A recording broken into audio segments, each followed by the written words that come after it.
directeur régional des affaires culturelles de l'époque à ma nomination, qui s'appelait Jacques Limbert, il est décédé depuis, et il était aussi un des auteurs d'une anthologie de la poésie française d'ailleurs, et c'était un grand amoureux de René Char, et il avait cité cette phrase qui me reste gravée: « Ce qui vient au monde pour ne pas troubler ne mérite ni égard ni patience. »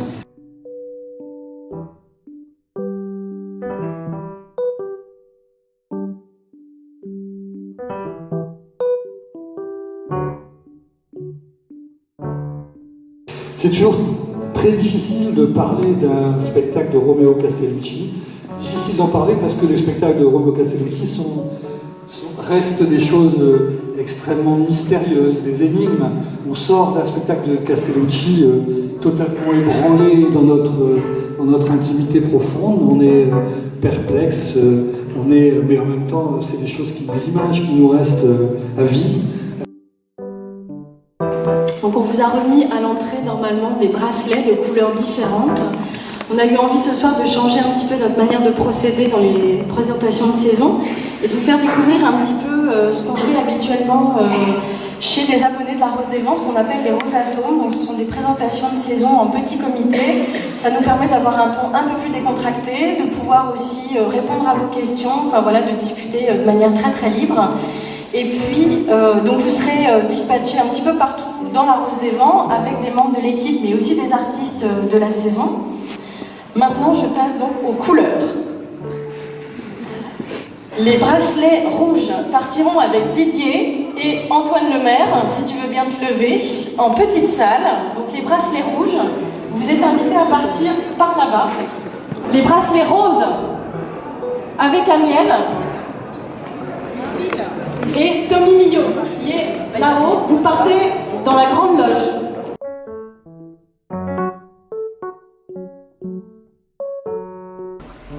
Et donc on est parti sur l'idée de faire cette année une série théâtrale, un rendez-vous régulier, une saga, on va reprendre un peu les choses qui se font actuellement à la télévision. Donc une espèce de série qu'on verrait une fois par trimestre, en fait un rendez-vous régulier qui s'appellerait Faustine, qui serait un peu les aventures de Faust au féminin, qui serait une Faust contemporaine, un peu une Faust qui serait plus proche du punk que de l'univers de lutte.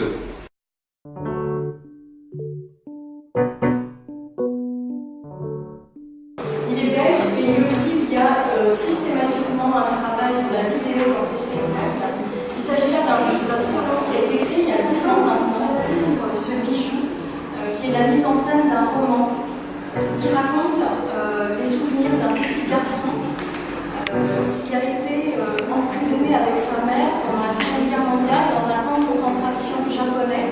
Et c'est un spectacle qui est absolument magnifique parce que le texte est poignant, parce que cet acteur est absolument incroyable, il est capable comme ça d'avaler tout un public, et parce que toujours chez Guy Cassir, c'est un travail sur la vidéo qui est une grande finesse, une grande subtilité qui trouble aussi toujours les perceptions du spectateur. Enfin voilà, ce sont vraiment des expériences à vivre.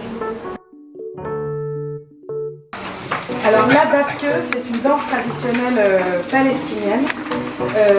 La particularité de cette danse-là, c'est qu'elle est vraiment, peut-être à la différence des bourrées auvergnates ou de nos traditionnels qui ne sont peut-être plus très tendance aujourd'hui. C'est vrai qu'en Palestine, on danse la dabke. Et on danse la dabke à partir de nos histoires personnelles et à partir de nos parcours dans la danse. Les danseurs viennent de partout et il a décidé de les réunir sur une chorégraphie où il y aura vraiment beaucoup d'unisson.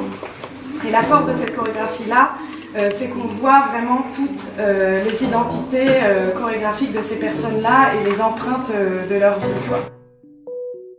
On se retrouve sur le plateau avec ces deux personnages, un intellectuel, philosophe, réfugié, immigré, donc avec voilà, cet habitat précaire, fragile, et voilà, il y a deux grands écrans et cette tente au milieu où on se retrouve dans le dialogue de ces deux personnes qui se rencontrent et qui ont parfois du mal à communiquer.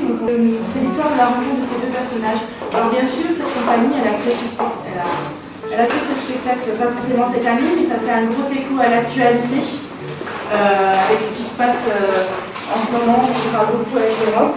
Donc voilà, c'est ça qui est aussi intéressant dans le spectacle, c'est des fois de pouvoir faire le lien avec ce qui se passe dans l'actualité dans le monde. Et voilà. Et oui, j'étais sur Julia. Merci. Et donc parfois, il y a cette jeune comédienne qui est vraiment très très proche du public, qui est en adresse publique constamment et qui vient même parfois dans le gradin pour parler directement au public. Voilà, enfin moi je l'ai vu au 104 à Paris, c'est un de mes coups de cœur de la saison prochaine. Et vous dire aussi qu'on l'accueille dans le cadre de Renaissance, l'île 3000, et donc l'île 3000 a proposé aussi d'accueillir la nouvelle création de Christina Jataï, qui est une adaptation d'un autre grand classique, puisqu'elle va monter Les Trois Sœurs. Et cette adaptation sera présentée 3 jours avant à la Maison Folie d'Oisem dans le cadre de l'île 3000 Renaissance.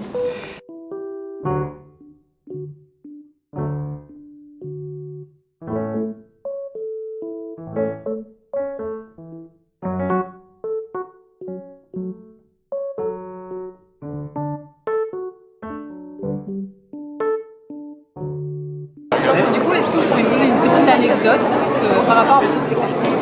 Alors tout à fait. Mon anecdote, en fait pour faire ce spectacle, j'ai rencontré beaucoup d'exobiologistes et à un moment donné j'ai rencontré quelqu'un d'absolument passionnant dans son laboratoire qui a fait un travail sur Mars qui m'a délivré des choses mais incroyables. Et à chaque fois que je rencontre des chercheurs, et là pour le coup c'était vraiment quelqu'un qui m'a apporté des éléments sur la vie possible sur Mars. Chaque fois que je rencontre des chercheurs comme ça, j'enregistre tout bien, quoi, tu vois. Et là il m'a dit des choses tellement fortes que j'ai même pas écrit en notes. Je me disais c'est bon, de toute façon j'ai mon iPhone qui enregistre tout. Et je suis ensuite dans la voiture, j'étais passager, j'ai voulu commencer à réécouter ce que j'avais enregistré. J'ai fait une mauvaise manip, j'ai fait ça. Non. Ouais, alors donc par rapport à Faustine, notamment l'épisode 2, en fait je voulais intégrer dans le spectacle une chanson de Nirvana en fait, qui s'appelle Smells Like Teen Spirit. Et c'est une espèce dans ma tête c'était une espèce de chanson révolutionnaire sur le monde adolescent, tout ça. Et donc je trouvais que c'était intéressant de traduire pour la pièce, de traduire en français les paroles. Et c'est là que je me suis rendu compte qu'en fait les paroles Teen Spirit, en fait c'est pas du tout l'esprit étudiant, l'esprit adolescent, c'est une marque de déodorant en fait qui est utilisée par la femme de Kurt Cobain, et du coup j'ai dû vraiment réécrire la scène complètement différemment en parlant des paroles de la chanson qui était pas du tout ce qu'elle pensait être. Alors il faut venir voir lotissement, parce que dans lotissement à un moment donné on voit Isabelle Huppert et c'est quand même pas mal de voir Isabelle Huppert, non hein?